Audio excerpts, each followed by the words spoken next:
Welcome, everyone, to our second event in Bridge Entertainment Lab's Creating New American Stories of Us series. We're very excited that you're here.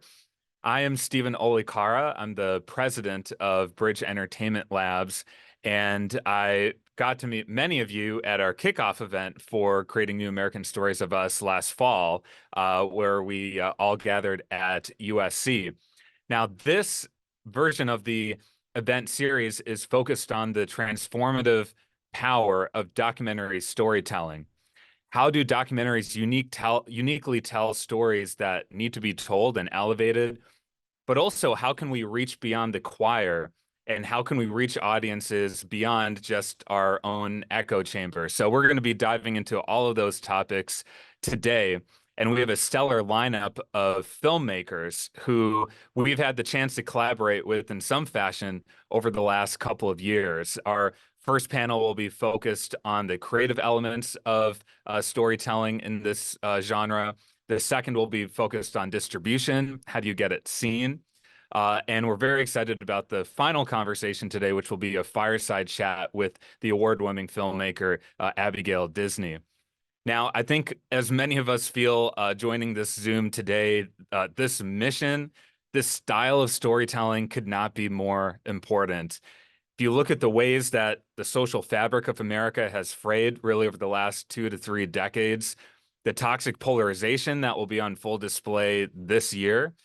And I personally believe how we bridge these divides in such a uniquely diverse democracy is the challenge of our time.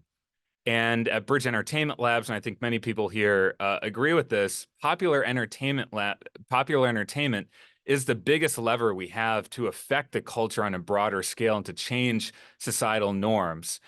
And for those of you less familiar with Bridge Entertainment Labs, or Bell for short, we convene, consult, and produce with creatives, with leaders in entertainment media, particularly in content that elevates stories of us, a more compelling vision of how our country truly unites and not just divides. And before we jump into the programming for today, I just want to say a few big thank yous to our partners at the Civic Health Project, at the USC Center for the Political Future, at ASU's Learning Transformation Studios. And I also want to give a big thank you to our entire Bell team, without whom we could not put this event together. So thank you. Okay, so we're going to kick things off here with our first panel. But before we do that, you're going to see a montage of films, a very brief clip of different films are going to be represented on that first panel. And the reason we wanted to do this is because when you hear about bridging content or bridging stories and films, you might wonder, what does that really look like? Well, these films represented here today are great, just truly embody that ethos and those values. So we're excited for you to see little clips of them today. All right, thank you.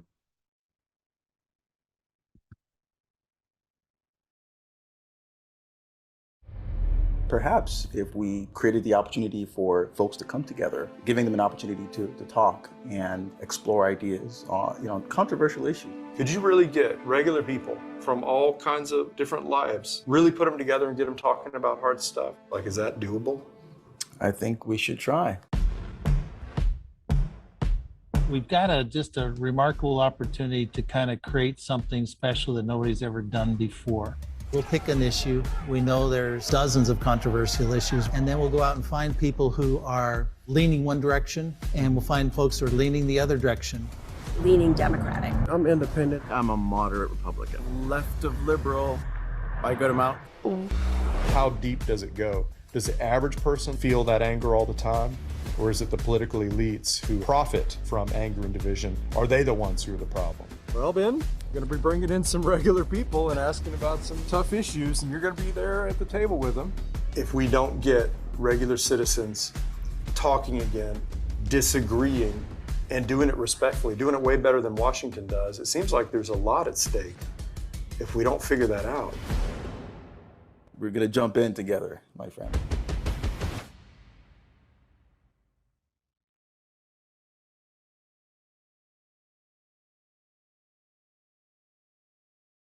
I know I'm sitting at his table for Thanksgiving, and I met his entire family. Little do they know, guess who's coming to dinner? Yes. The conservative. Yes.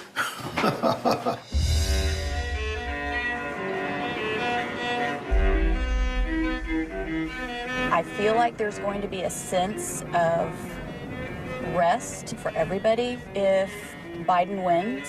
Making America great again, one vote at a time. Yeah, you kind of made me down here in a little bit of Trump country, but it's all good. We are what we are. I don't put that much weight in a government system that was not designed for me. If the wrong person gets in the White House, a lot of people are going to die. They're killing my people, and I hate that. People start changing. You know, they just change. And you find yourself where we are now. A house divided. America, baby. What does the president do? The president hates the police because they get the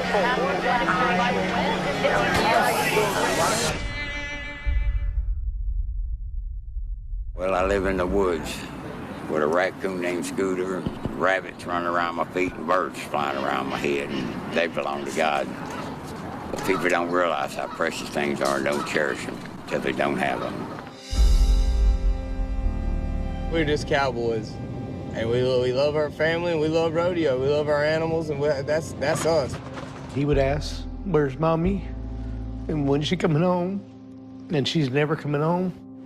When do I ever win? I can't seem to make it in this world. I was afraid I couldn't tell my friends my true feelings because what if they reject me?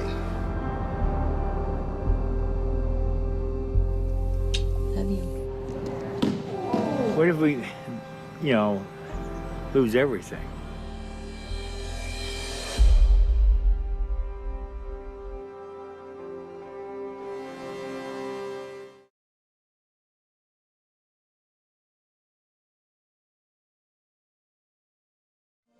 So yes, I'm a Christian and I'm also a scientist. In a normal circumstance, those two will not, as we say, cook in one pot. But for me, Christianity is why God does what he does. And for me, science is how God does what he does. When God said, let there be light, in my head, that's when the Big Bang happened.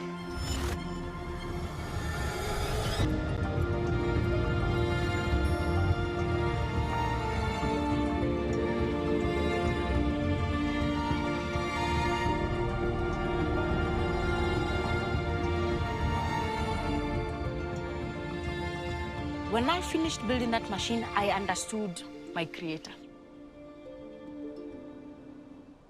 My creator did the exact same thing.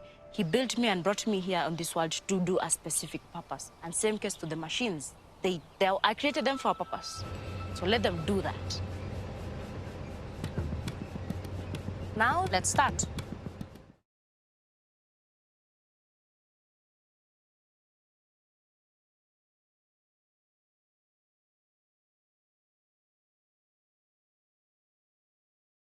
These are such powerful documentaries. I hope everyone gets a chance to see one. Good afternoon, everyone. I'm Ben Rickey, a filmmaker. Came to the bridging space through a film called The Reunited States. And I'm so excited to have these three brilliant minds with us today. The transformative promise of documentary filmmaking. It's such an apt name, the transformational quality that comes with it. You know, we all live our lives according to a story, one that we tell ourselves, that the media tells us, that political parties tell us, and we organize our lives around these stories. And cinema has the unique ability to bring your story into contact with someone else's story. And through that synthesis, transformation can happen. And each of these three filmmakers today have done that just incredibly well to draw the human condition and show us our shared values.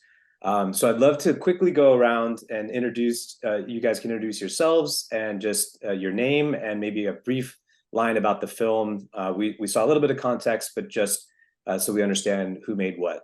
So Farhood, let's start with you. Sure. Hi, everybody. My name is Farhood. I'm a writer, director, producer. I also teach a university course for the past 7 years, focused on storytelling for social impact. I made Earthbound, and I'm really happy to be here today. Thank you for having me. All right. And Matt?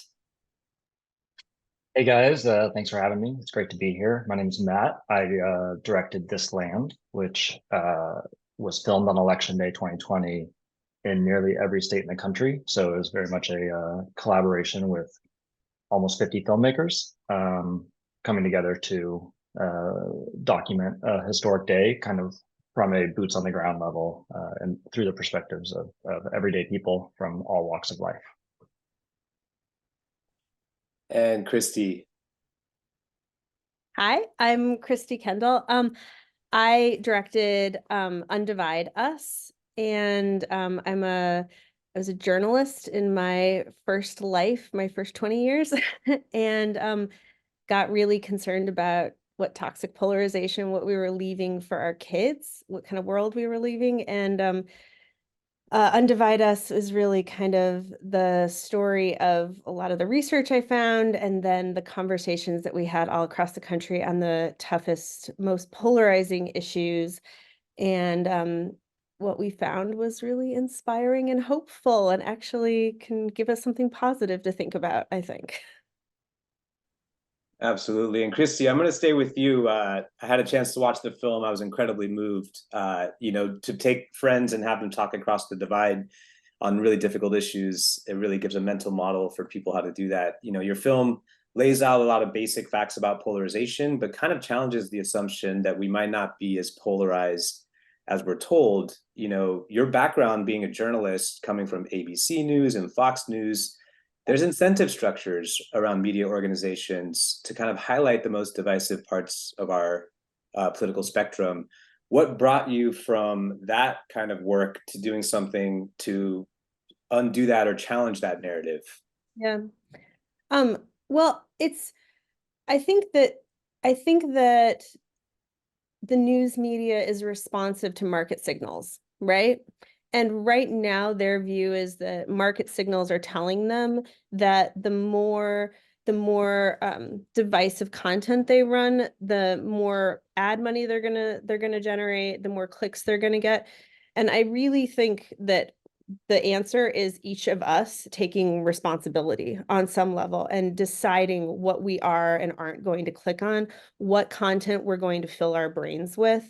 And that's kind of where I came down after because it didn't feel to me like a place, you know, whether it was ABC or Fox, everybody's concerned about ratings, right? Who's watching, how much time are they spending, and where are the clicks, right? That's what drives so much.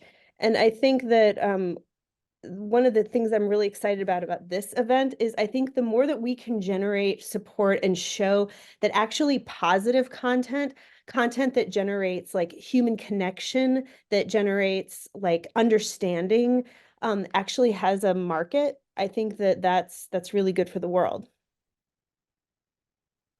So well put. I know that each of the filmmakers here have faced challenges too, trying to push against that incentive structure. And I hope that we can get into that as well, because bridging work is not easy. It's often, sometimes called naive or foolhardy, especially in an election year right now. So Matt, I'm going to turn it over to you to talk about This Land. The film itself covers 7 different storylines across the country on the same day. So there's multiple crews across the country shooting simultaneously, but it doesn't feel overtly political. It feels very humanist. You've said things like it's really about the human beings that make up our country, or we all contradict ourselves and we all surprise ourselves. Can you talk about your approach to this, and both from a filmmaking point of view, creatively, did you intentionally make it more humanist than political? And also just the collaborative nature of having 7 different film crews and 50 different camera people in every state.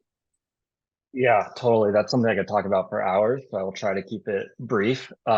Just for a little more context, we had 7 film crews that were covering our kind of primary stories, people we sought out for almost 2 years leading up to filming on Election Day.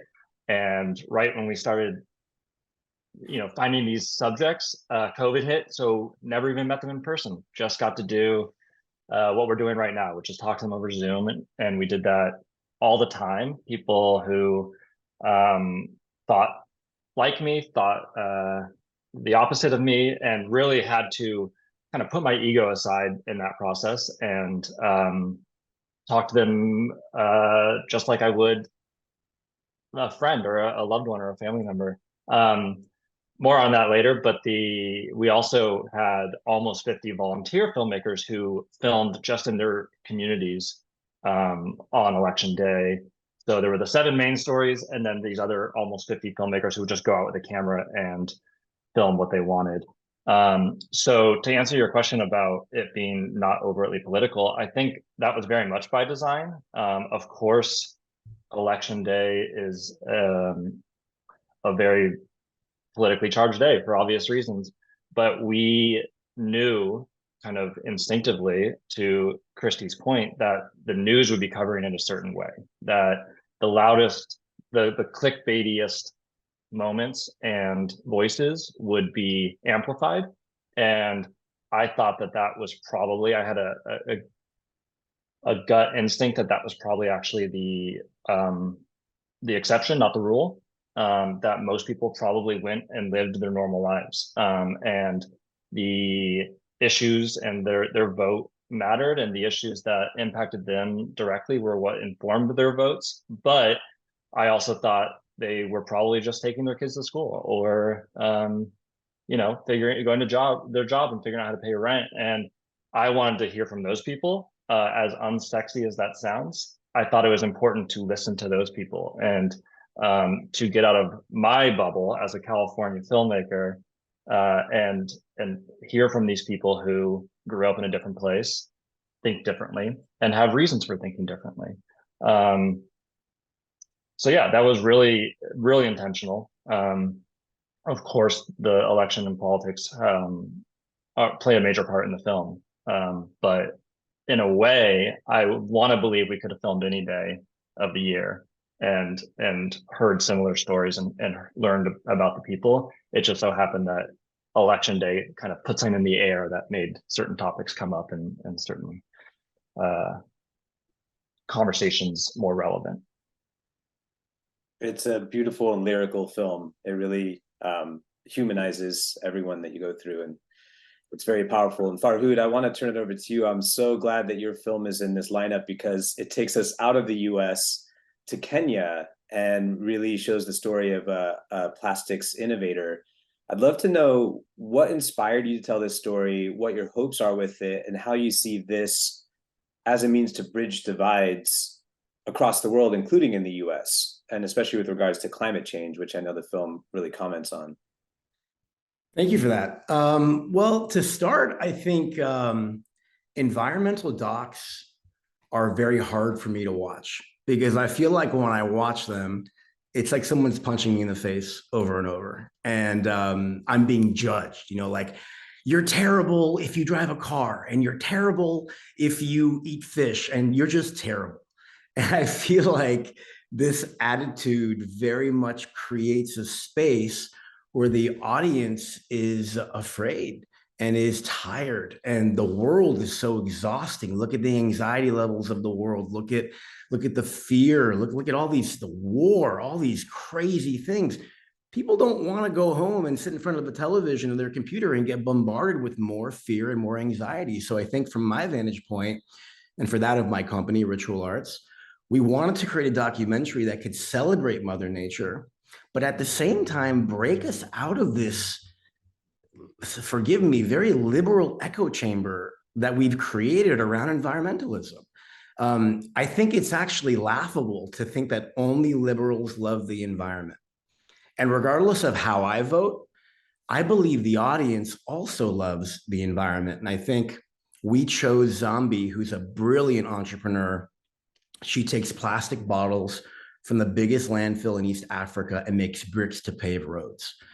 And she's a scientist and a Christian, and she's a founder of a company, and she's a dancer. And I think for us, we wanted to create space where conservative people, liberal people Christian people, Jewish people, everyone can just come together and say, wow, the environment's incredible, without getting bogged down in this political narrative. And I think, my hope is to light a fire in people's hearts, because, at the end of the day, the planet, nature, for me, is the source of all my creativity. I derive my humanity from the environment. And I think we've created this very rigid relationship where, in order to love the planet, you have to vote this way. And I think we very much push the audience to want to reject us by ...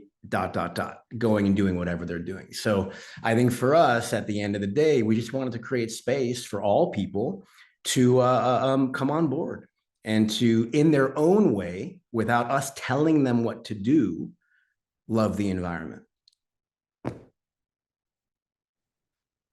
That's beautiful. And Christy, this kind of sets us up to go a little deeper into the idea of this incentive structure, the attention that we pay our minds to every day. We're drawn to what's most divisive, and that seems like something that's instinctual in us.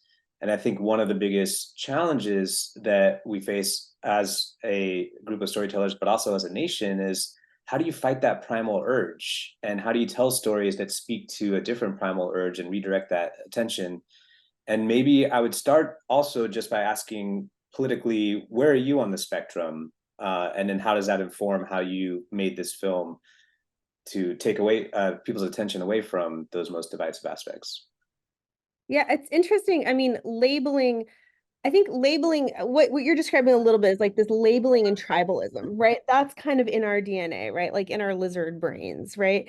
And it's interesting because I live in Brooklyn. I live in Brooklyn, which has, one set of like political things all around it.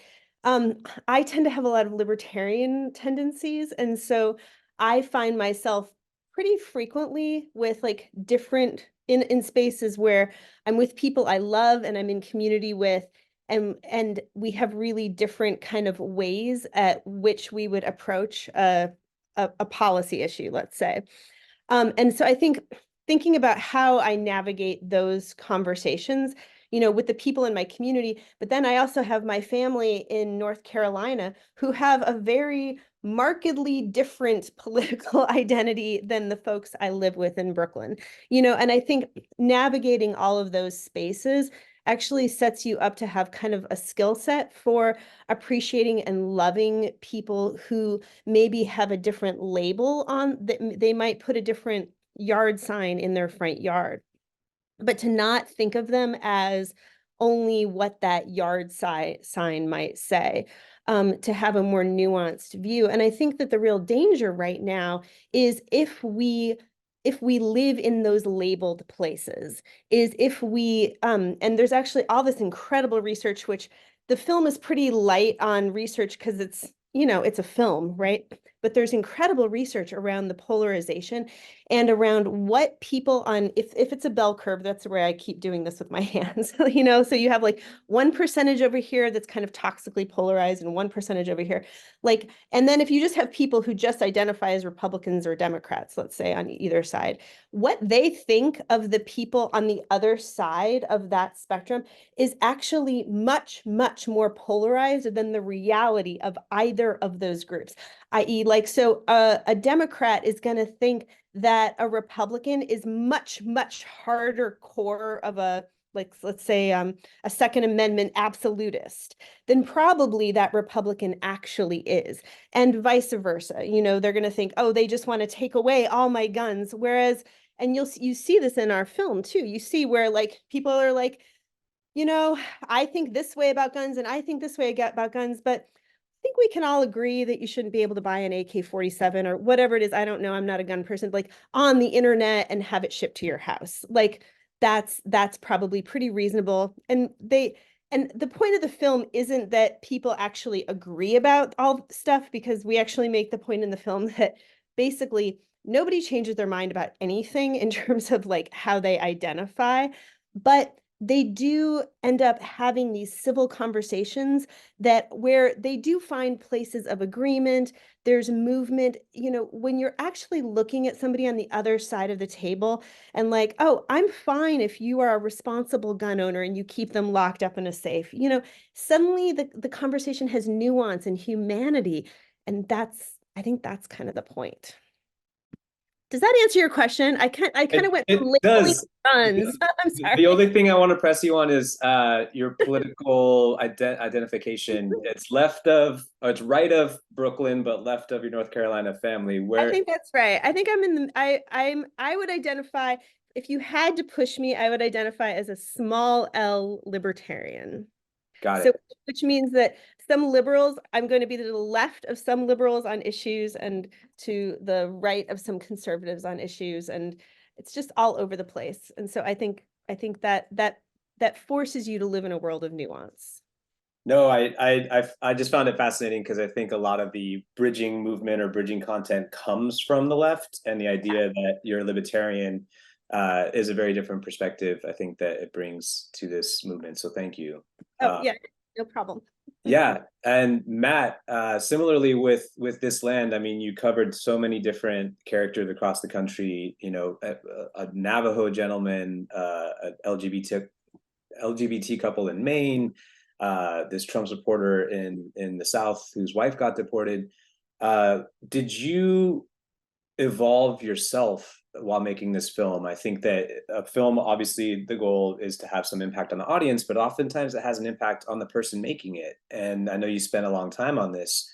Did you have to confront any of your own biases or any of your own preconceptions while making or editing the film that helped you grow as a person? You have no idea. I like the whole impetus for this film was actually, I did a project several years ago talking about Second Amendment rights, about gun owners, and it brought me to kind of rural places in the country, and I went in expecting to completely disagree with everybody I met, not understand them at all. And what I found is I really like these people. And I was like really understanding where they were coming from a little bit more. And I had no idea that the bridging movement actually even existed. But this kind of exposure to people that weren't like me, and this idea that I was almost like forced to listen, and be open to that, really pushed me to then say, well, I wonder if I could learn from more people in the country, which is such a silly thing to say now in hindsight, but of course I can. And so I went in thinking I'm this like enlightened person who will totally be open to anybody's viewpoints and really just like here to listen. And then I got to editing, and because it was filmed in one day all over the country, I can only be in one place. So I really didn't see all the footage or hear all the stories until I got into the editing room. I'd be like, I would be looking at this footage and just think, oh, what an idiot. I'd find myself thinking that. And then I had to say, well, that's not the point here. What does that say about me that I'm saying that and thinking that? How can I change? How can change start kind of with me? And then by examining that in myself, I was able to better tell these stories and do some both more objectively and do so in a way that the audience can learn more and identify more from these human beings that we're talking about. So yeah, I learned a ton about myself and changed dramatically, and even just from a practical standpoint, the film led me to the bridging movement, and something that I didn't know even existed, and I'm still learning about, which is really exciting. The transformative promise applies both to the filmmaker and audience.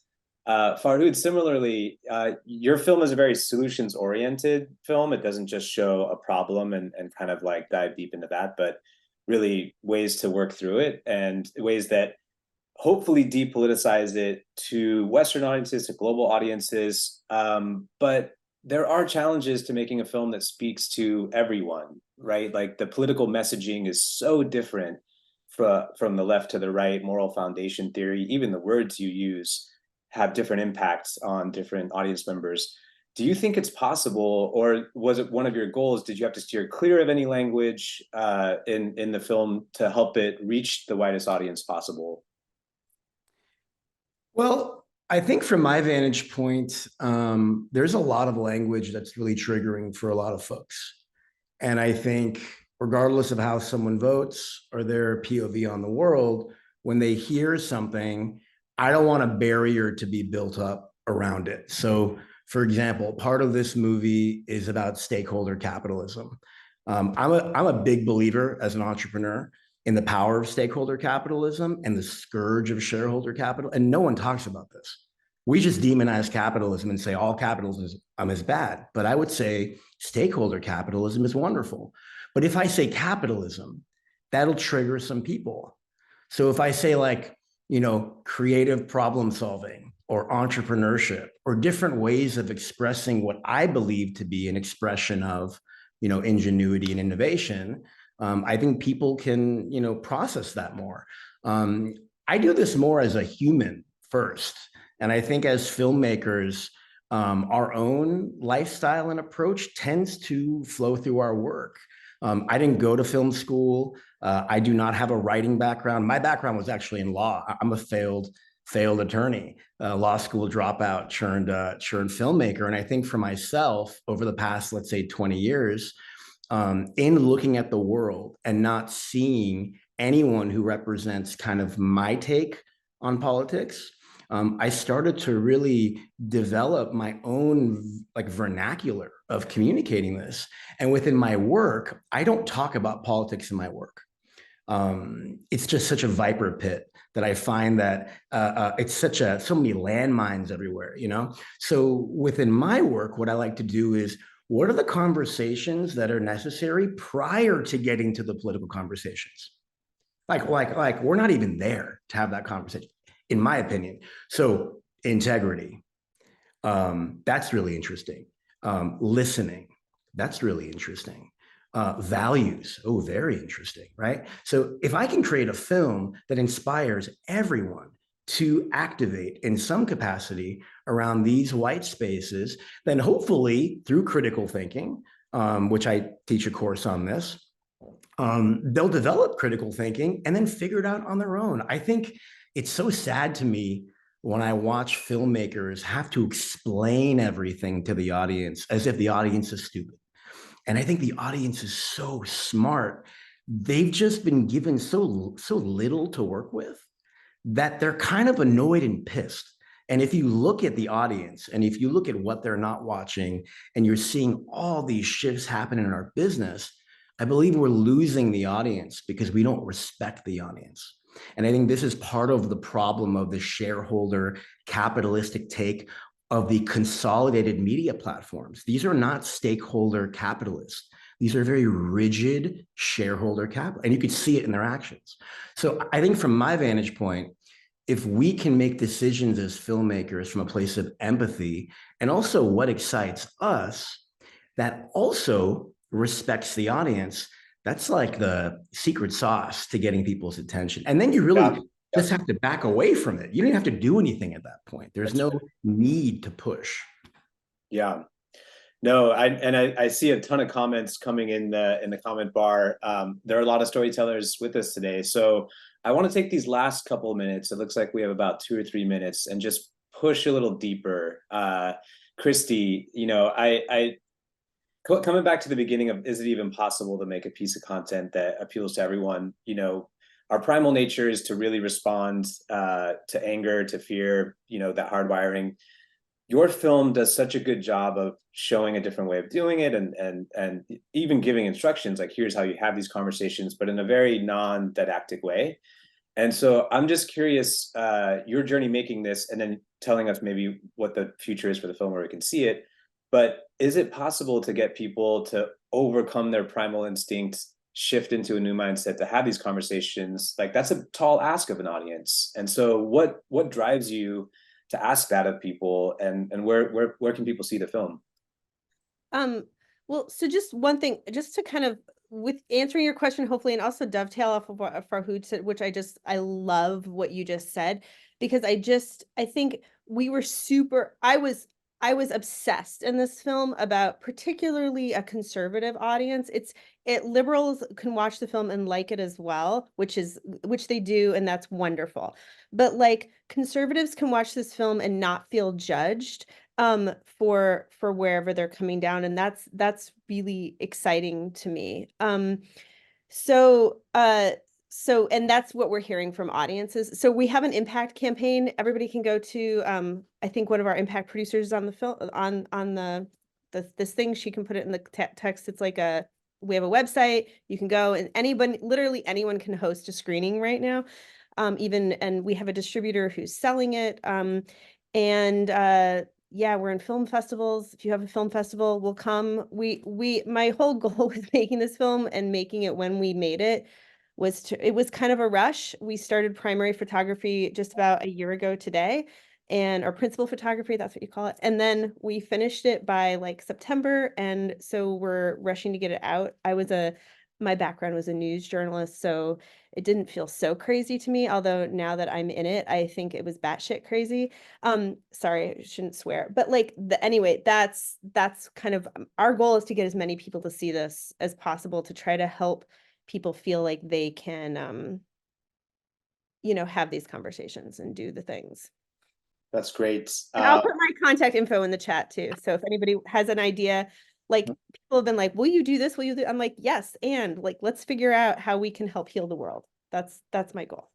Amazing. It looks like we're out of time. In an election year, I think it's really important that these stories are elevated and that we kind of keep hope alive. It's really easy to be doomsday with all we're bombarded with. So thank you all for telling stories that show our shared humanity. We need it more than ever right now.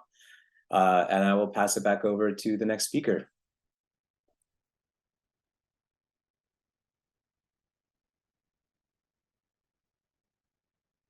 These are not numbers. These are people that you grew up with. I rode with the sheriff through West Virginia as a black man to show that we can look beyond red and blue and say we don't organize. If it's life versus criticism, I will walk proudly into the White House and save someone's life. Let me see your pre-sentence report, then you and I can have a meaningful conversation. You have no idea what it's like unless you've sat in a 4x9 cell. Do you feel like I'm not doing a good job listening? Not at this moment. What every one of you showed us is something that we'll take back and use every day. You cannot help people at mass with one party or one race. The only way you're gonna help is you get everybody together.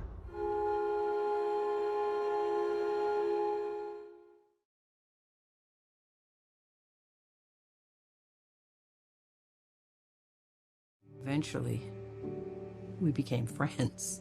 Strange though it may seem, even to me, but we did become friends.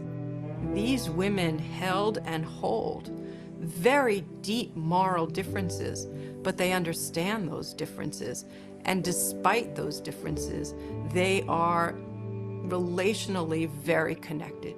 The connection was so strong, even as we talked about differences, almost like the connection among them was energized by the clarity of the difference.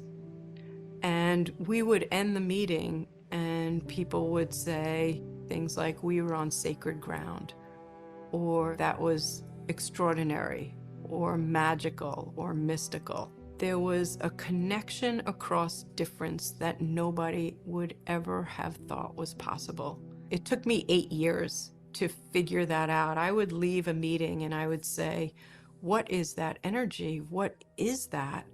What in nature exists that will help me understand this bond across unbridgeable gaps? And I wound up talking to an MIT physics professor who said, you're talking about nuclear energy. An atom has a nucleus. The nucleus has protons and neutrons in it. The protons should repel because they have positive charges. But if they're close enough, the nuclear force holds them together. That's how I came to understand what was happening in the room. is that if you bring passionate people close enough together, even though they would ordinarily repel, they can connect and create something very powerful.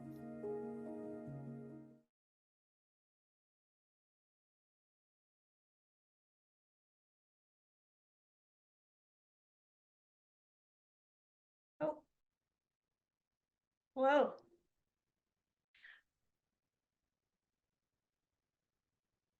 Hello, everyone. I'm Melissa Regan. I'm a documentary filmmaker in Santa Monica, California, and I'm so excited for this next panel. I started out my career as an engineer and an entrepreneur, excited to solve problems by designing new physical and digital tools. And then when I made my first documentary, No Dumb Questions, I just fell in love with the power of documentaries as a tool to potentially be a lever and tweak our culture towards reducing fear and amping up hope and curiosity and maybe even making some change. And even though that film found its way to top film festivals and national TV broadcasts and all that good stuff, the engineer in me was like, hey man, if a documentary tree falls in the forest and nobody hears it, did it make a sound? And were the right people and communities going to be exposed to this film? And so we embarked on a multi-year adventure to do distribution and impact on a grassroots level. And so I am so curious. That was 20 years ago, that project. And I'm so curious to now and excited to be with these amazing filmmakers and industry leaders here today to talk about what they've been doing and working on to help these stories that really can help bridge our divides, make a difference in the world. So, and I think some of the questions we want to tackle are like, how do we help this bridging content make its way into the cultural bloodstream of the country? What's the market or appetite for the content? Do people even want to see this kind of stuff? What are the hurdles to getting it seen? And what lessons have you guys learned in your adventures in this world that could be really helpful for the rest of us as filmmakers and funders and the institutions in the space? So let's just kick it off with a quick intro. Could each of you go around and maybe just say a little bit about who you are and the project and the organization, if that's relevant, that we're here to talk about today? And maybe Josh, do you want to kick us off? Sure. Yeah. So you saw a little clip there from the abortion talks, which we're retitling the Basement Talks before it's coming out on Prime in 2 months. But yeah, that's directed that with my wife, and that's why we're here. Oh, Lance? Hey, everyone. I'm Melissa. Nice to see you. Thanks for having us, or having me. My name is Lance Kramer. I'm based in Washington, D.C. I produced the film The First Step, which you just saw a piece of the trailer. And I'm also a producer with a company in DC called Meridian Hill Pictures. And hi, everyone. And Melissa, great to be here as well. I'm Sherry Simpson. I'm coming to you from Ohlone Lands in Oakland, California. I work with independent television service, ITVS. I'm a filmmaker and an impact producer who joined ITVS 5 years ago. I was in Hollywood for about a couple decades and actually made this transition to working in public media. Independent television service, yay, Oakland. We fund and present documentaries on public media, PBS. I work very closely with the series Independent Lens. And I'll say one of the reasons that I did make the transition excitedly so to work with independent television service is our commitment to engagement and impact. So I'm currently heading part of our organization called Impact Innovation. And we're specifically looking at new ways to reach audiences, but as well, the impact of the films specifically on the communities where they're viewed and shown. And last but not least, I'll say that shout out to our team. We have a program called Independent Lens IL pop-ups, and traditionally like around over maybe about 50 or so screenings every season take place across the nation, along with conversations about those films. So that's some of the work we were engaged with. It's really great to have all three of you here because I know you've each pushed boundaries in different ways in your organization. ITVS is such a pillar in the documentary world. So I'm really psyched to hear what kind of challenges everyone has faced along the way. And maybe we can spark some ideas about how to change stuff going forward. So I wonder, Josh, can you take us on a little bit of a journey into like, what is the abortion talks, the basement talks, about? What was your motivation, you and your wife Sarah's motivation for making the film, and also maybe crafting the narrative? I think like you probably were walking a really delicate path in creating content that can transcend the divides and sort of appeal to a diverse set of audiences. What kind of advice would you provide to fellow filmmakers who are navigating that same balance? Yeah, so I guess there are a few I guess audiences we were bridging. So there's the left right, obviously, with abortions, probably like the most contentious issue, at least one of them, if not the most, that you could do. And that's what these women were talking about. And then there's just the mass audience and like people interested in bridging that we were also trying to bridge. So that's one of the reasons we chose this story, is because it really, what you saw there in the clip you saw was like the most bridging part of the film. Interesting they chose to show that. It's a great part, but also it's a very true crimey film, right? It starts out with 2 murders and then this whole court case. So we really tried to make it accessible and interesting. You know, in the last panel, he talked about following average people's not the most sexy thing. And we were trying to do something a little sexier, right? trying to do something that was really engaging and would reach a mass audience, but also dealt with polarization and I guess fundamentally some of these messages and issues we were trying to deal with. So that was the goal of the project, was to sort of like balance all of that all in one film. And that's really why we chose the story we did. Yeah. And I thought it was fascinating. I watched it, had a chance to watch it this weekend. And I think you guys, I had no idea that happened way back when this violence in the abortion clinics was happening. And this group of women on either side, who were leaders on either side of the movements, got together and was sort of bridging as triage to tamp down literal violence in their community. So really fascinating. Lance, Messy Truth, I had a chance to watch and rewatch in the last week or so, and really, you and your brother Brandon and worked together with Van Jones on this project, and also a project during the 2016 election cycle, The Messy Truth, a web series. And I'd love to hear you talk a little bit about both of those projects. And since we're talking about distribution, yeah, just what are some highlights about differences and impact that you were able to see from those two projects? Sure. So I feel like with The Messy Truth, which came out in 2016, and then The First Step, which premiered festivals 2021, and then had a long tail release for about 18 months into 2023. Both projects are kind of similar in terms of their goals. To us, the purpose behind both was to find honest ways of seeing the hard work of bridging division in action. So that was really central to driving both projects. But the way we got there was very different. So with The Messy Truth, the bridging in action that we were really trying to represent was literally at that time just having a conversation. This is like fall 2016, before the 2016 election, which now feels both like very long ago and also a little bit of Groundhog Day for maybe the third time. But at that time, just even having a conversation across divisions felt either impossible or profound. And what we really wanted to do was just have a short, rapid response way to get that a representation of an attempt to do that out into the public. We also were really interested in deploying the project, like in a sense, directly to the source of where it seemed like the problem was existing, which to us felt like Facebook. So everyone was complaining about Facebook. We know a lot more about Facebook now than we did then, but felt like there was so much toxicity and divisiveness there. So we thought, well, let's just try to actually launch something direct on Facebook. So we effectively filmed the entire from concept to release was about an 8-week cycle. We filmed 3 episodes with Van Jones when he went to the homes of Trump supporting families and tried to model how to have conversation across political difference. In each episode is a different home.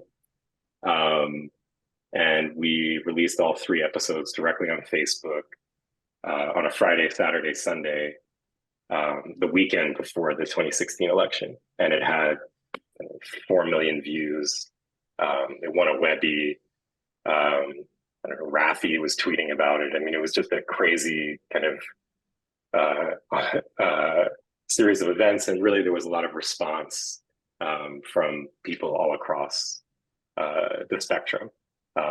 And conversation and debate, I'd say 80% was positive, 20% was really nasty. But all that was happening on Facebook. And then for the first step, just briefly, really in a sense, first step kind of picked up where the messy truth left off. So obviously we know how the 2016 election panned out, and Van, who we had come to know pretty well by that point, really committed himself at that point towards trying to find a way to get something accomplished in this new reality of the Trump administration, legislatively. And not just any kind of bill, but in particular, he was really focused on trying to pass bipartisan criminal justice reform, which was not a platform that Donald Trump ran on, as we know. So really what we wanted to do was, in a much more in-depth way, follow the process from a personal point of view of what it looked like to try and both build a bipartisan coalition and also get bipartisan legislation passed in an extremely divisive moment in American history. So that's what the film's about. It took 5 years to make that film, about 3 years in production, 2 years in an edit, and the release with the feature film, which is a feature, not short episodes, was to create very deep, meaningful experiences in a very kind of diverse set of settings. So we took a really long time to release the film, and ultimately like 35 different states, did something like 125 different events before the film was released digitally, and built a lot of really intentional partnerships with local organizations, both left of and right of center, to hold dialogues in person that kind of modeled things that you saw play out in the film. And Abigail in particular was really amazing in helping us as one of the early supporters of that film. And then there's a number of people I see on the call who also participate in those local conversations too. That's amazing. Thank you, Lance. I look forward to coming back to you with a follow-up question of like, that all sounds amazing, but what didn't go right? But let's come back to that. Sherry, you work with ITVS, a pillar of the documentary community. Thanks for that overview of what ITVS is all about. There's a study that ITVS is doing. Can you talk about that study a little bit, and especially like in the context of this conversation today, how folks interested in this issue might really be interested to understand what you're doing and why? Yeah, thank you so much, Melissa. I mean, just as Lance was speaking, I feel like I just went on the journey with you in making this, because it is, I'm sure, resonating with so many people here today in our audience, whether you're a filmmaker or impact producer, funder, that it takes a village to make films, and they often take a good deal of time to make. I think more often than not, we probably all have stories of like what it takes to make a film. And, in the process of making the film and the process of putting it out, there is impact, wherever we go. I mean, it's kind of almost like the butterfly effect. I mean, the reality is that whatever we're doing, how we're working with our film participants, how we're, interacting with our funders, this is like an ecosystem. And ITVS is, as you mentioned, Melissa, in a unique position, not only the decades that we've been around, but also the number of films that we're involved with, as is true with many folks here. So the study that we're involved with currently is funded by the NEA and the Ford Foundation. And it is really looking at the relationship between filmmakers and film participants with the goal of supporting the work of filmmakers and also supporting film participants. And I'll just say that, you know, if any of us who have been in the last several years, festivals and, you know, conversations have really been largely around, you know, who's making what film, how audiences are responding to the process of making films. I mean, there's a world in and of itself. And so ITVS was also curious about our impact with film participant care. There's a range of things that go into the depth of understanding of filmmaker and participant relationships. So this study is specifically looking at you know, how we all as an industry do what we do. And then also for the first time, I think on a larger scale, looking at film participants and involving them in a survey and focus groups as to how their experiences, I will say anonymously and not naming films or, you know, who was in what project, but really anonymously just bringing them into focus groups to talk about, you know, how was this experience for you? Where we are in that process is about 650 filmmakers have taken the survey. We're currently looking, we have a third party that's looking at that data. And then we have opened the the participant survey, which just launched. And so if any participants in your lives are interested in taking this, it's about a 15-minute survey that really just asks general questions about their experience. So we're really excited for where this is going. The great thing is that we have no skin in the game in terms of how this will go. But I think that the value for all of us is just knowing more about the prospects of how our industry is functioning. I'll say another impetus for this is just, you know, we hear all the time, this is the golden age of documentaries. And I think that there are people who scratch their heads and are saying, yes, it's true. We have many more films being made. That's extraordinary. And that means so many more people's lives are being touched by the filmmaking process. And I think it is be very interesting for all of us to know what our footprint is with the participants themselves. And then the goal again being, what can we do as a community to provide resources, supports that will help filmmakers and participants elevate our experience in the industry. So interesting. And I think interesting for this community and questioning about bridging the political divides, because I know during the time of the 2016 election, there was some murmur in the doc community about, are we doing enough to tell the untold stories of the more conservative folks in our country? That a lot of documentaries, you know, and pursue topics that are about, you know, racial diversity, other sorts of diversity that needs to be pushed forward. 100% for it myself. That's where I stand. And there's a lot of voices missing about what's going on with our country and what kind of things need to change. So I'm curious to come back to you in a minute, Sherry, and find out how does ITVS, for example, make decisions about which untold stories to support. But let me first shift to our filmmakers and say, in your experience with these films, what kind of response have you been getting from distributors and you know, and I don't know, potential places where you're screening? Are you getting resistance? Do people want to see films that bridge divides and tell both sides? Josh, do you want to? I kind of want Lance to go first because I feel like he's gone through the whole thing. I'm still at the beginning of it, but I'd be happy to share my thoughts after. Sure. I can go first.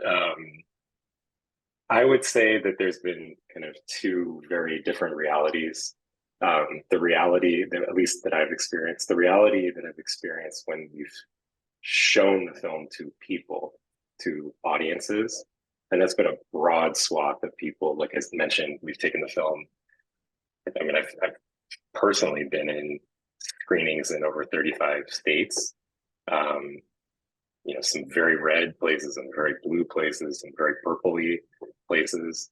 The film has consistently played really well.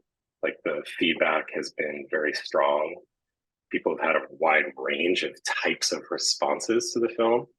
But nonetheless, like the kind of things at least I've heard directly and also indirectly has, you know, obviously not every single person loves the film, but the average I think has been quite strong. And people have appreciated it. Honest. It's a very real kind of visceral experience. And people have responded that that's something that they haven't seen much and want more of.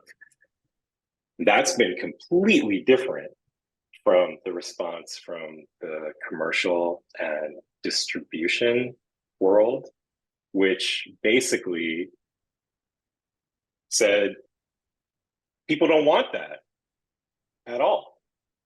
Like they made that judgment early and then renewed that judgment time and time again as we went through 3 different rounds or phases of trying to find mainstream homes for the film.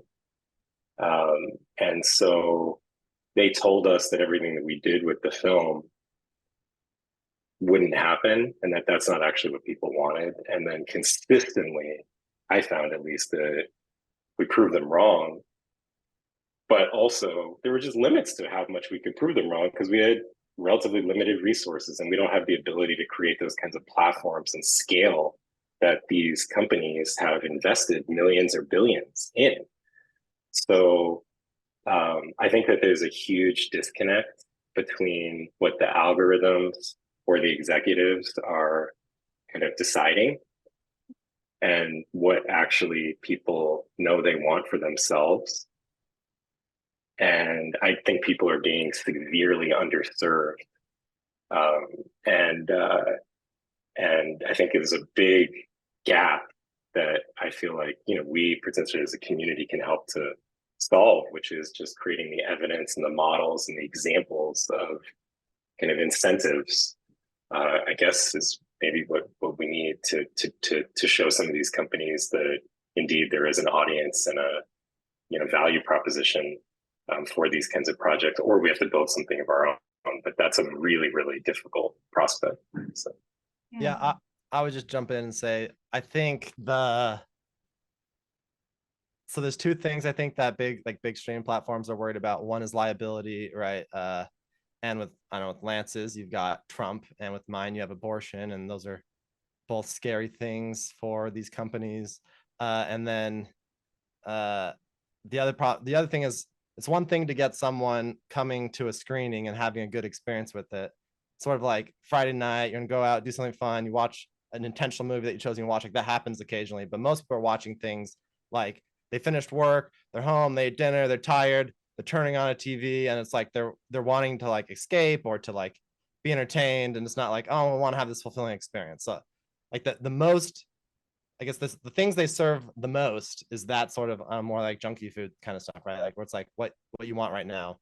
And so I think there's some reality to that problem that you have to, but that there's still an audience. It's just a certain person at a certain time and figuring out how do you reach them. So I do think it's a real complicated problem, and maybe not as simple as just like showing people that they want it, because just because they want it doesn't mean they'll click on it late at night when so I think it's a real hurdle to get over, and I think mostly it's a marketing hurdle. You have to figure out how to get to people when they're ready to watch it at the right time so that they will watch it.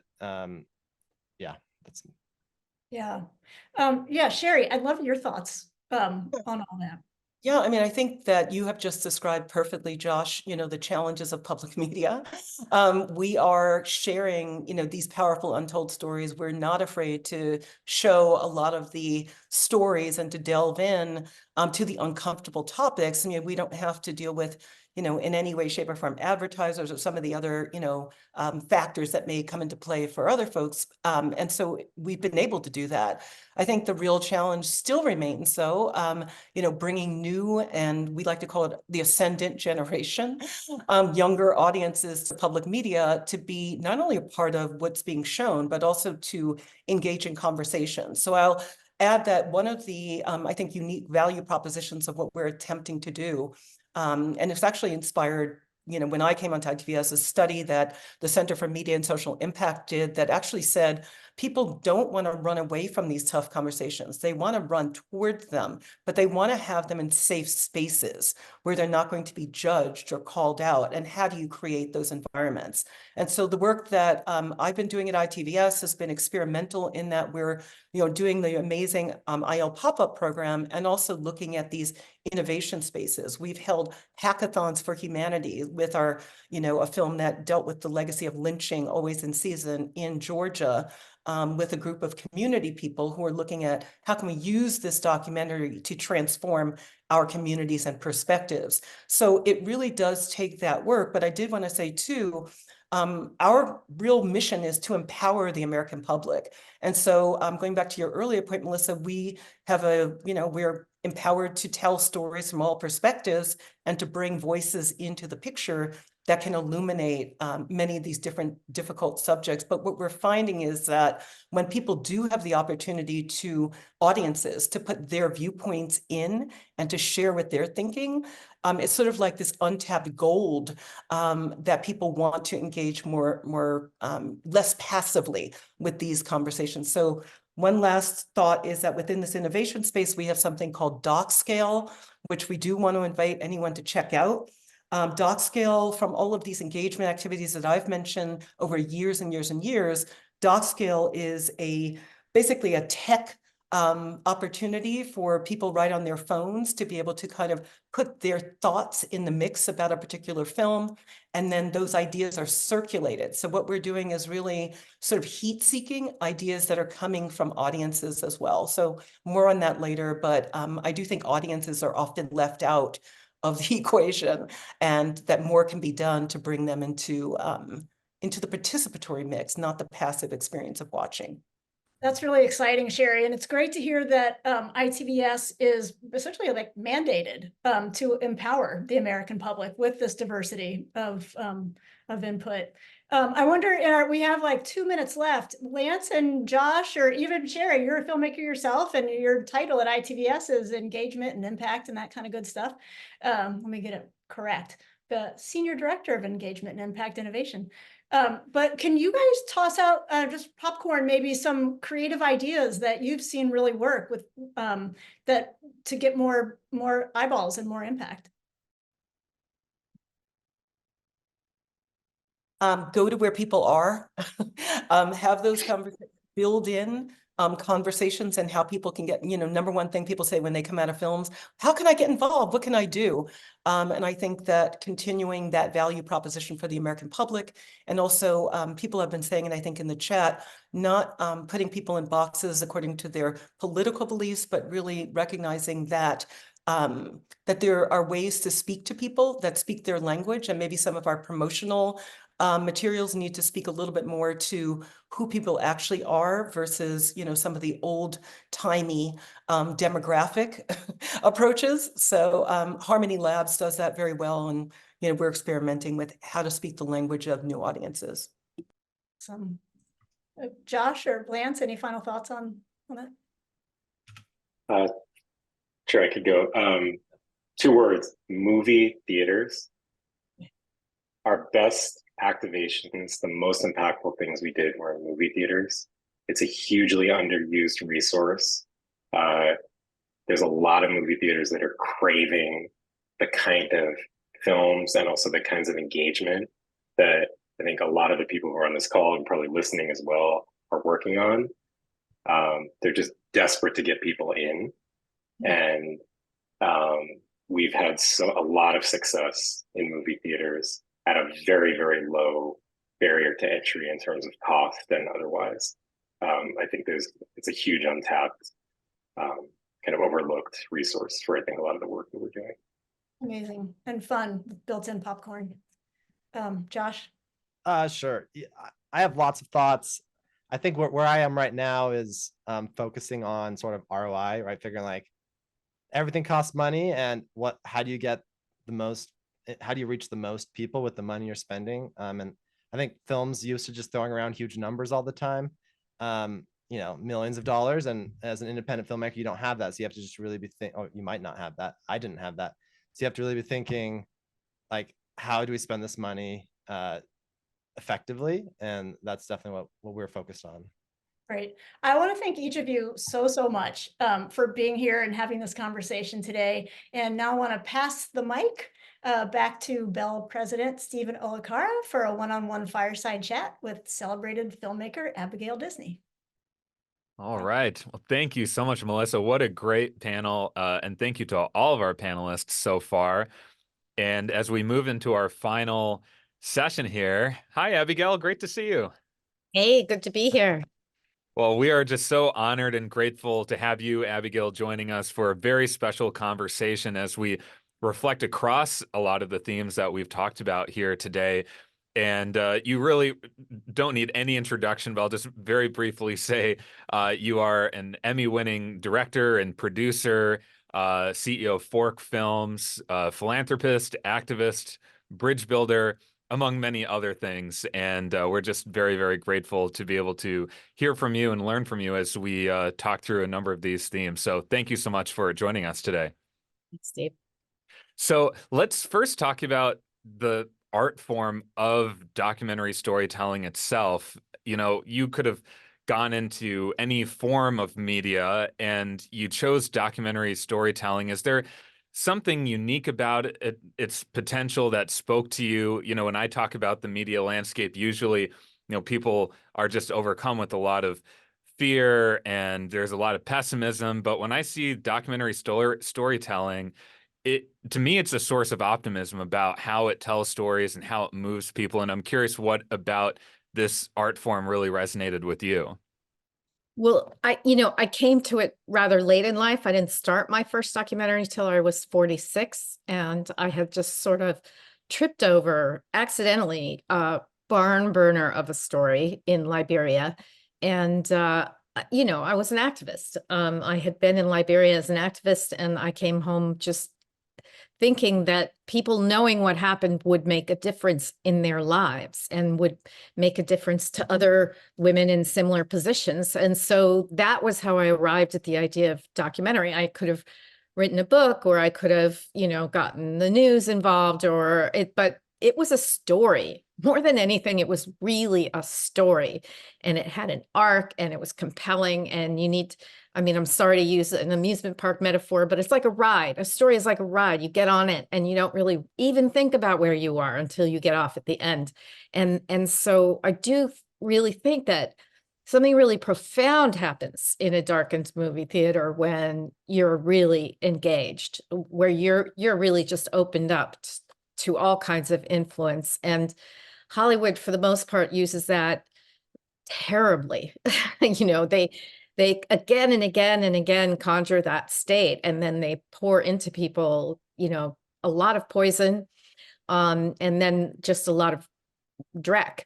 But that's why I love documentary filmmaking, because you can make a story just as compelling as Inception or anything else. And you get to pour into people this kind of worldview about how different and amazing people are and all the possibilities out there for changing the world and making it a better place. So it was the only right way for me to go about preserving this story. And then once I started, I kind of couldn't stop. Right. I think you're so right about the experience of watching a film, the sort of the darkness of a movie theater, as you mentioned, and that resonates so much with the research we've seen, where the power of film really has this unique ability to open people's hearts and minds to new ideas. And I think there are very few spaces we have in life where that is even possible. And so the chance for these stories to reach people on a deeper emotional level, I think is so special. And you've talked about how, of course, one of your life callings is your work as a peace builder and as a bridge builder, and you've integrated these two together. And I think what's so important in that work is a theme that's come up today in our conversations about shared humanity. How do you humanize people across our lines of difference? And I'm curious how you have approached that in your films. Your film, The Armor of Light, comes to mind, which is a really special film about a reverend and a mother who find sort of unlikely alliance around gun violence prevention. What's important for filmmakers to think about when you're humanizing people across lines of difference? I had to start by managing myself a lot because I really did reach out quite deliberately to someone who was just so far on the other side of the ideological world than I was. And what I did at the beginning was to prioritize that relationship as a relationship and not making him into an instrument in terms of what I wanted to accomplish in the film. So the first time I met him, I said, we could fight. We've Googled each other. You want to fight? We can fight. I'm happy to do it if you want to. But it might be more interesting to just share this space we're in right now. And then if we inhabit the space together, maybe it will grow around us. And maybe we'll talk about everything except abortion. And we'll probably find out we're on opposite sides of that issue because we're more alike than different. And that's exactly how it went. That's exactly how it went. And I said to him, we'll talk about it when we're ready to talk about it. But I promise you, if we talk about it once we actually care about each other as human beings, the conversation will be so much more satisfying. That's precisely how it worked out. And so I developed a real affection for this guy and a real sense that, I guess I went into it with a little bit of a fantasy that I would sort of change his mind or whatever. And I kind of heard that in myself once I was with him and thought, oh my God, who do you think you are? You're not in charge of somebody else's conscience. And, this is a grown man. He makes his own moral decisions. And, why do I think I'm better than him? So I had a lot of fighting with myself that I had to do to get to a place where we made a film that was genuinely respectful of his viewpoint. There were hard moments for me. Early in the film, he carries a fetus at a protest. And that was incredibly hard for me not to want to sprinkle some kind of spin over that or comments on it or whatever. And we fought in the edit and we left it uneditorialized because I wanted conservatives to feel welcomed into the film early on. And I wanted them to know that this wasn't a place where they were going to get browbeaten because they knew ultimately it would be about guns. And I have to say, I'm so glad we did it that way. Even though I took grief from my friends in the pro-choice world, I took a lot of grief from people saying, how dare you give him oxygen? How dare you give him legitimacy? And I just, there's a higher purpose than whatever is this particular battle you have in front of your face. And if we only keep fighting these little particular battles, we'll never rise above it to be able to see the bigger, more important picture. That film about the abortion conversations I've seen, and it's fascinating. It's wonderful. And I was aware of those abortion conversations actually years ago, because that is kind of legend among people who talk about conflict resolution, because actually what the decision, and I used a lot of this philosophy when I approached Rob about the film. They went into it without a desire to change each other's minds. That was one of the first ground rules, was you are not here to change anyone's mind. They left out of the conversations the people who were very extreme on both sides, who couldn't manage themselves in the room. So they took one step in from the end of the continuum, and then they chose to inhabit the space and share it and see if they could grow it. And they developed relationships and friendships. And what came out of that really was this idea that some conflicts can't be ended or resolved. Right. There are, and I would classify the Middle East as one of those, where you're not going to find the happy answer. But what you can do is choose to inhabit the conflict differently. Right. And transform the conflict into another state of being. And that is the hope we have.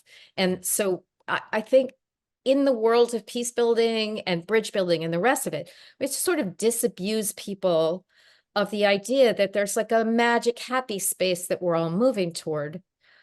Conflict is constant. It is every single day of our lives. There is no world in which we're not going to be in conflict with each other. The question is, how do you live in the conflict? Who do you choose to be in that conflict? And that's where this bridge building is so, so important, is there's every side of this. And I agree with somebody early said that I reject the right-left framework, and I reject it too, because we live in 3 dimensions. We live in 4 dimensions if you include time, right? And so there's the left and the right, you know, and a spectrum. But sorry about my dog, she's really annoying. But there's also space up above politics, and first causes and moral principles. And there's so much more room up above politics for us to connect. And that was kind of how I framed it for everybody we talked to in the film when we made Armor of Light, was like, let's just choose not to talk about facts. I can give you statistics. You and I can go back and forth on what is true and what is not true. But like, we both know we shouldn't kill people. Let's start from that as a first principle and move forward from there. Right. I think you used the word transform, which I think is the right way to think about these, you know, divisions and differences in our country. And so often those of us in this mission of bridging divides, helping people see the humanity in each other, there immediately is a narrative we have to combat, which is, well, you want to get rid of conflict. And as you mentioned earlier, that's not the goal here at all. That's a boring country and a boring world to live in where we don't have differences. And of course, when it comes to the film industry, well, you know, the conflict and drama is what drives, what drives attention. And so how do we combat these narratives? And I'm curious, maybe even using the example of Armor of Light, you know, this is a story that is deeply emotional, deeply personal. I think, you know, taps into all the ingredients you would want to see in a successful film. So it's all there, but I'm curious if you could maybe bring us into some of the conversations to highlight that this is a film that is not erasing conflict, it's transforming how we see the world. Right. I think I'm still an activist, you know, in my heart of hearts, and I still want to persuade. But when I make a film, I have to fight that person in myself, because persuasion is whatever is the opposite of an invitation. You know, it's actually the red velvet rope in front of the nightclub, you know, it like makes you not want to even come in. What you want to do is I think of it as the difference between an exclamation point and a question mark. I think exclamation points are alienating, and we speak to each other only in those kinds of declarative and exclamatory sentences. And I think if we come out of a film with more questions than answers, I think we've done our job, because what we want as filmmakers is to have a conversation that continues long after the lights come back up. Right.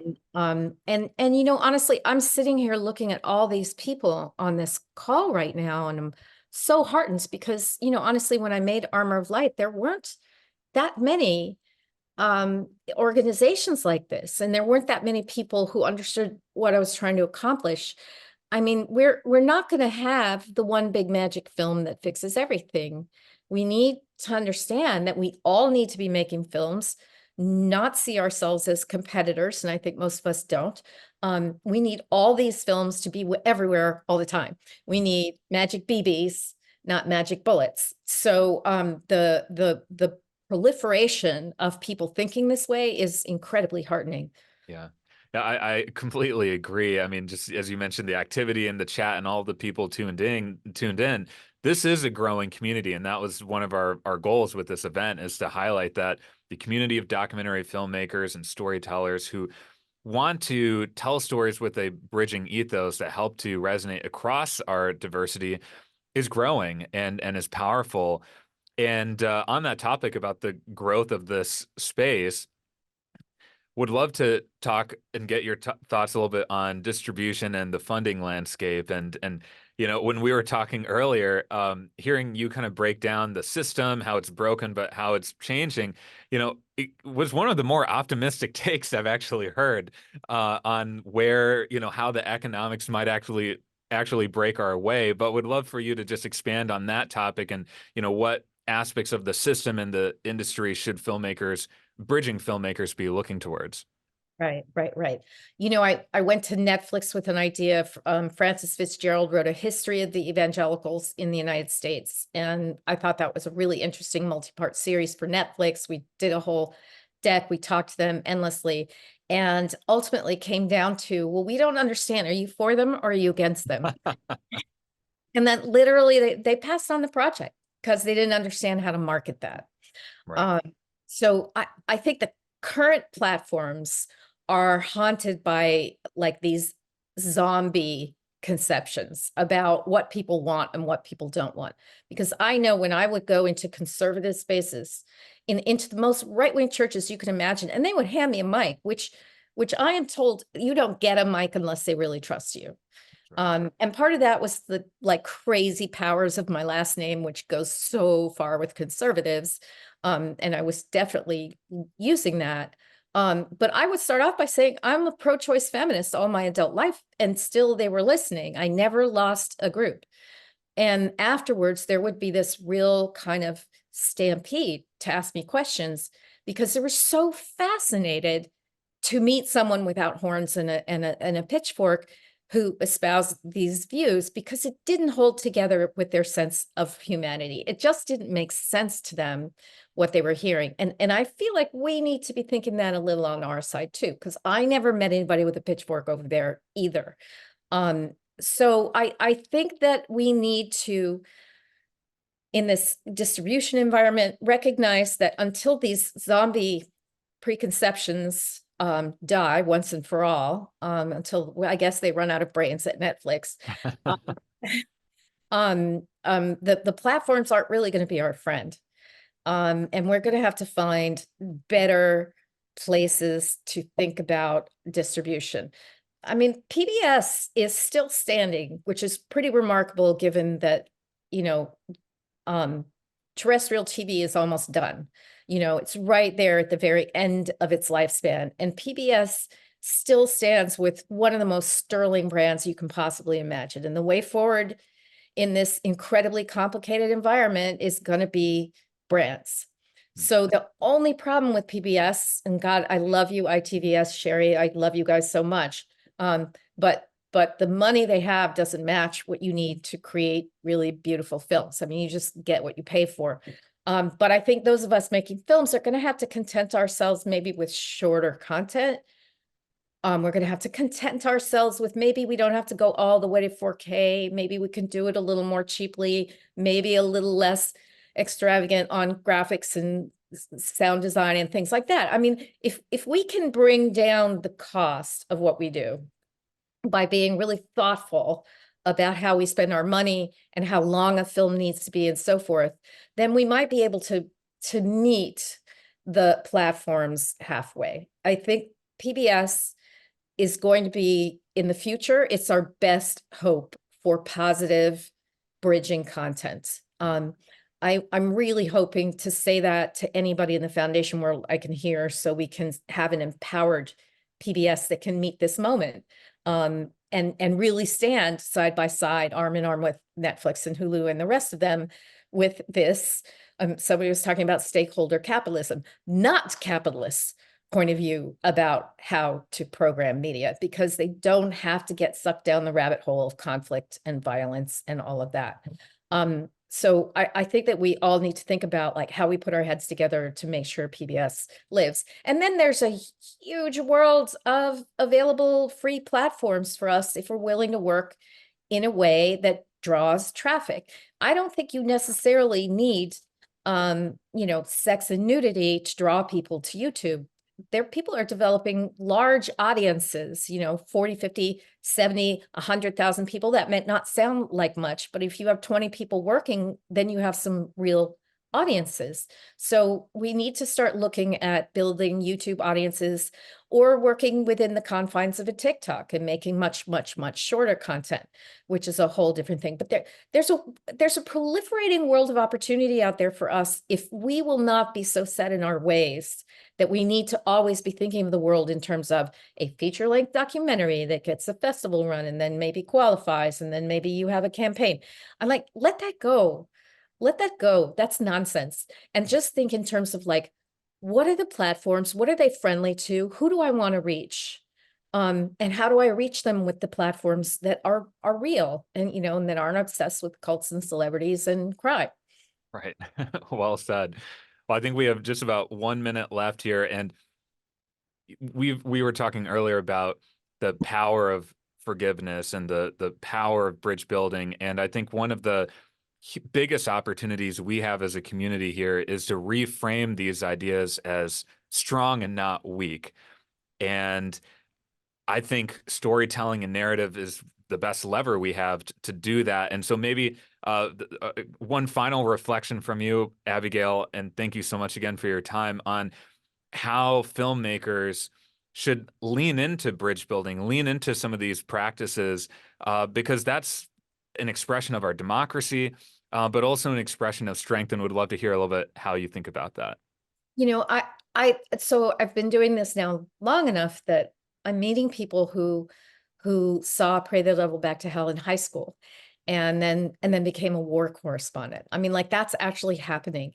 When you make content that is positive, that leaves people feeling not necessarily rose-colored glasses, I'm not talking about that, but leaves them feeling transformed in a way that makes them feel more able, more significant, more like a real an actor with the potential to really have an impact. If you leave people feeling that way, they remember you. That's my turtle behind me. He's 30 years old, but you know, anyway, he's feisty. And you leave people remembering what they felt when they saw your film. And I feel like when you can do that, you've done something so much more important than to make a point or to persuade someone politically. You've fed the fire inside that motivates them to reach for the common good and to build something better than just this potshot taking political environment we currently inhabit. Exactly. I think this type of storytelling, this way of showing up in the world, is not only one that I think enriches our lives. And, you know, I often talk around the country about the need for us to sometimes reconcile differences or bridge divides with our own friend groups, our own families. And that's a great thing. But also, yes.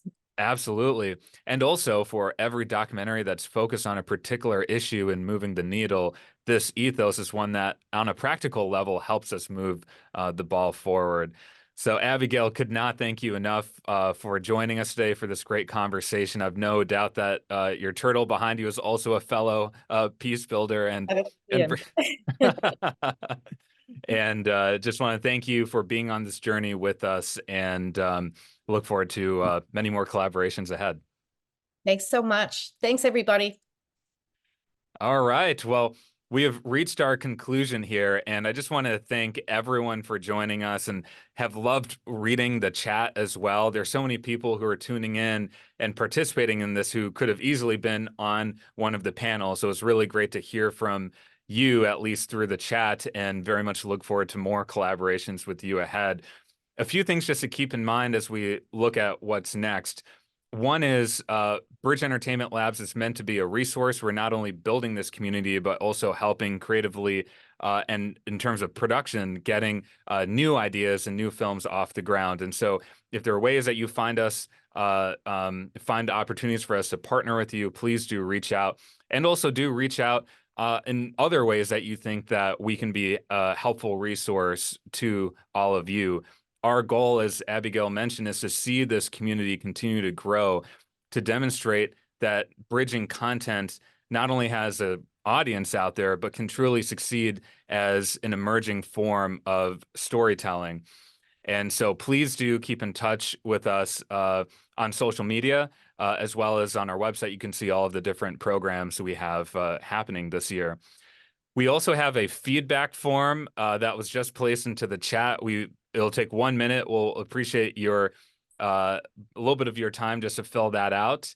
And just in closing here, deep, deep gratitude to all of our partners, all of our staff, all of our panelists, all of our moderators who helped to make this event happen. And as we talked about in the last conversation, this community is only going to grow We know that this type of storytelling is needed now more than ever. We know that also there are many systemic forces and structures that are making it hard to get these stories out there. But that's exactly why we exist. We're not doing this because it's easy. We're doing it because it's hard and it's important. So thank you all so much for joining us, and we look forward to being in touch with you. And please do check out all of the films represented because we need a lot more just like those. Thank you all so much.